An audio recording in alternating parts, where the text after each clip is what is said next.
Jaya TV நேயர்களுக்கு வணக்கம். நான் ஷப்தீனா. சுவையும் ஆரோக்கியம் நிறைந்த அமோகமா சமையல்ல இன்னைக்கு நம்ம பார்க்கக்கூடிய ஒரு முக்கியமான ரெசிபி என்ன கேட்டீங்கன்னா லச்சாதார் பாலாக்.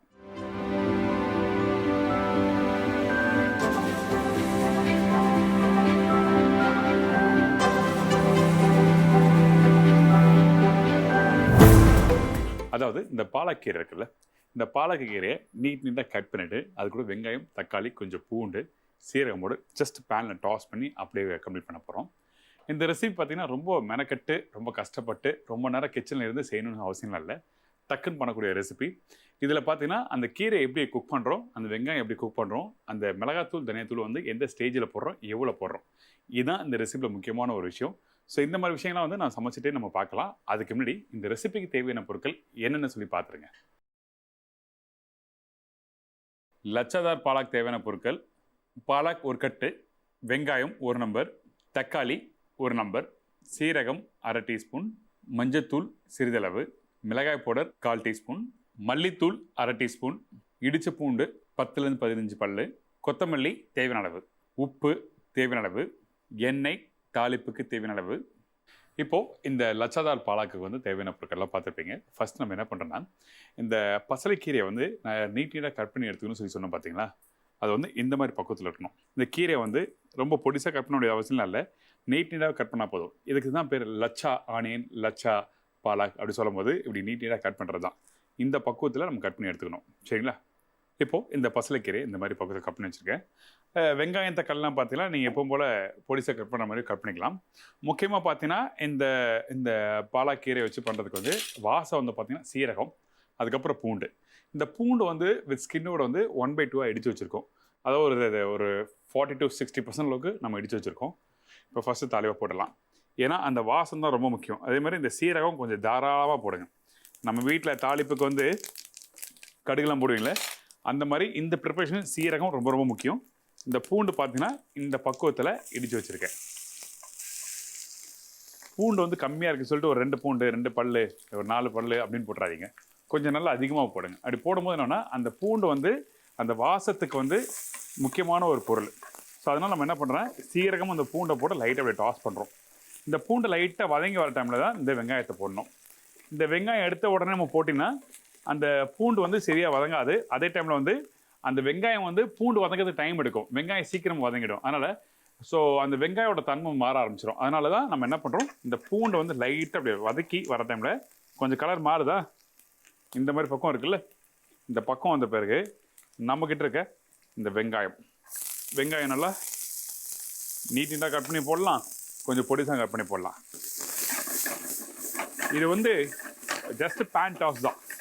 நீங்கள் வீட்டில் சேலட்லாம் சாப்பிட்ணும்னு சொல்லி ஆசைப்படுவீங்களே, இப்போ நிறைய பேர் வந்து ஜிம்முக்கு போகிறவங்க வந்து நல்லா ஒரு ஹெல்த்தியாக ஒரு சேலட் சாப்பிட்ணும், இல்லை ஒரு ஹெல்த்தியான ஒரு மில்லட்டோ இல்லை வரகரிசியோ இல்லை வேறு என்ன கம்போ எதாவது சாப்பிட்ணுன்னு சொல்லிட்டு நீங்கள் நிறைய பேர் ட்ரை பண்ணுறாங்க.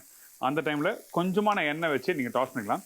இந்த இடத்துல வந்து கடலை எண்ணெய் யூஸ் பண்ணலாம், ஒரு 2 டேபிள் ஸ்பூனு. தாளிப்புக்கு எந்த அளவுக்கு தேவையோ அந்த அளவுக்கு யூஸ் பண்ணலாம். இல்லை எனக்கு பட்டர் யூஸ் பண்ணுச்சுன்னா பட்டரும் யூஸ் பண்ணலாம். உங்களுக்கு டேஸ்ட்டு பிடிச்ச மாதிரி நீங்கள் பண்ணிக்கலாம். இப்போ இந்த வெங்காயத்தை இந்த பக்கத்தில் வதக்கிட்டு அதுக்கப்புறம் தக்காளி போடுறேன்.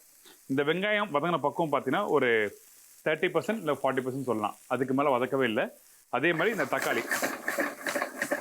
தக்காளி யூஸ் பண்ணும்போது நான் பெங்களூர் தக்காளி யூஸ் பண்ணியிருக்கேன், நாட்டு தக்காளி இல்லை.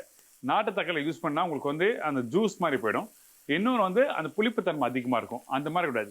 நம்ம அந்த வெங்காயம், தக்காளி, அந்த கீரை இந்த 3த்தையும் வந்து அப்படி கடிக்கும் போது நம்மளுக்கு தெரியணும், ஓ இது தக்காளி தான் சாப்பிட்றோம், வெங்காயம் தான் சாப்பிட்றோம், கீரை தான் சாப்பிட்றோம்னு சொல்லி தெரியணும். அதனால தான் நம்ம என்ன பண்ணுறோம்னா அந்த தக்காளி பக்குவம் பார்த்தீங்கன்னா கொஞ்சம் கெட்டி தக்காளி, அதான் ஆப்பிள் தக்காளி சொல்லுவாங்க கோயம்புத்தூர் சைட்லாம். ஸோ அந்த மாதிரி தக்காளியே இதில் போட்டிருக்கேன். இப்போ இந்த வெங்காயம் தக்காளியும் இந்த மாதிரி பக்கத்தில் வதங்கி வந்த பிறகு நம்ம என்ன பண்ணுறோன்னா கொஞ்சம்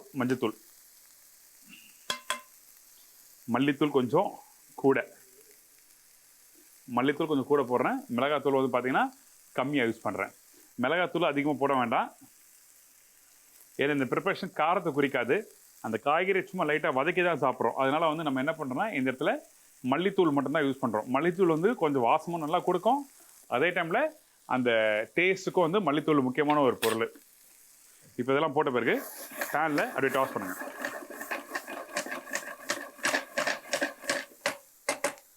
ஸோ இப்போ வந்து அந்த மசாலா தூளெல்லாம் போட்ட பிறகு நல்லா டாஸ் பண்ணியிருக்கேன்.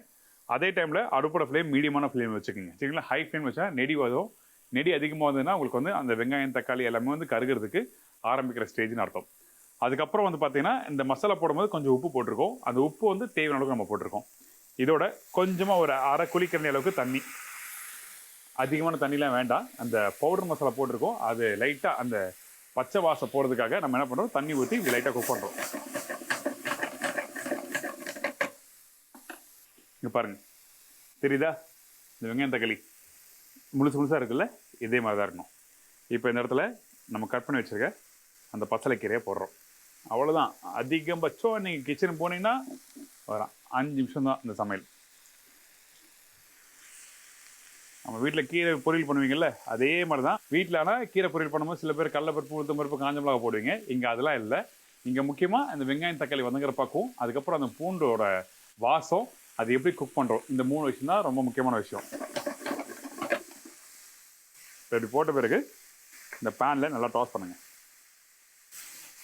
தண்ணி தேவைப்படாது. தண்ணி தேவைப்பட்டால் சும்மா ஒரு 1/4 கரண்டி அளவுக்கு தண்ணி இருந்தால் போதும். பார்த்தீங்களா? கீரை போடும்போது குவான்டிட்டி அதிகமாக இருந்தது. நேரம் ஆக ஆக அவ்வளோதான்.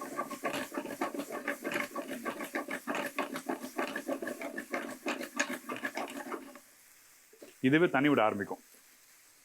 ஒரு 2 செகண்ட் வதங்கிட்டோம், அதுக்கப்புறம் காமிக்கிறேன்.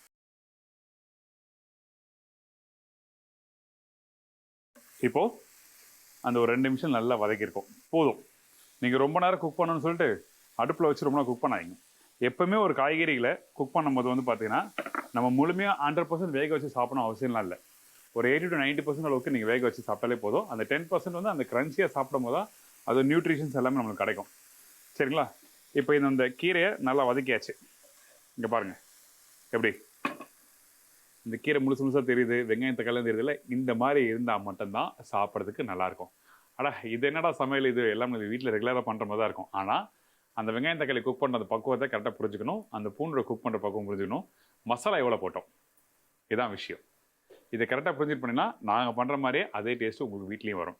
இந்த இடத்துல வந்து நீங்கள் வந்து லாஸ்ட்டாக இது மாதிரி ஜஸ்ட் பேன் டாஸ் பண்ணிவிட்டு ஒரு 1/2 டீஸ்பூன் இல்லை ஒரு டீஸ்பூன் அளவுக்கு கொஞ்சோண்டு பட்டர் வந்து அன்சால்டட் பட்டர் இல்லை சால்டட் பட்டர், எது உங்களுக்கு வசதியாக இருக்கோ அந்த சால்ட்டு தன்மைக்கு ஏற்ற மாதிரி நீங்கள் கொஞ்சமாக போட்டு அப்படியே பேனில் டாஸ் பண்ணிட்டு சுடு இது மாதிரி வெள்ளை பிளேட்டில் வச்சு எடுத்து சர்வ் பண்ணி பாருங்கள். சாப்பாடு சாப்பிட மாட்டாங்க, இது மட்டும்தான் சாப்பிடுவாங்க. கேட்டு சாப்பிடுவாங்க. அந்தளவுக்கு சூப்பராக இருக்கும். இப்போ ரெடி ஆகிடுச்சு. ரெடி ஆனதை இந்த பிளேட்டில் ட்ரான்ஸ்ஃபர் பண்ணுறேன்.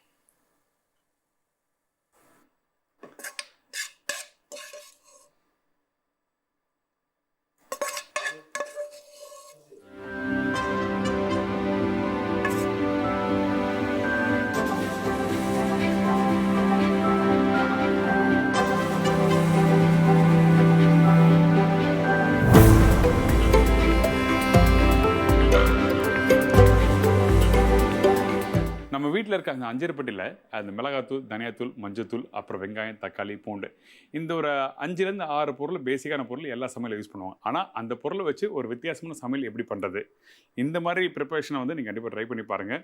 ஸோ அந்த மாதிரி தான் கமகம சமையலில் இன்றைக்கி நிறைய காமிச்சிட்டு வரோம். கண்டிப்பாக ட்ரை பண்ணி பார்த்துட்டு ஃபீட்பேக் கொடுங்க. இன்றைக்கி இந்த ரெசிபி எல்லாருக்கும் பிடிச்சிரு நினைக்கிறேன். இந்த லட்சதார் பாலாகை இதே மாதிரி நான் இன்னொரு நாள் ஒரு புது ரெசிபியோடு சந்திக்கிறேன். நன்றி, வணக்கம், see you, bye bye, take care.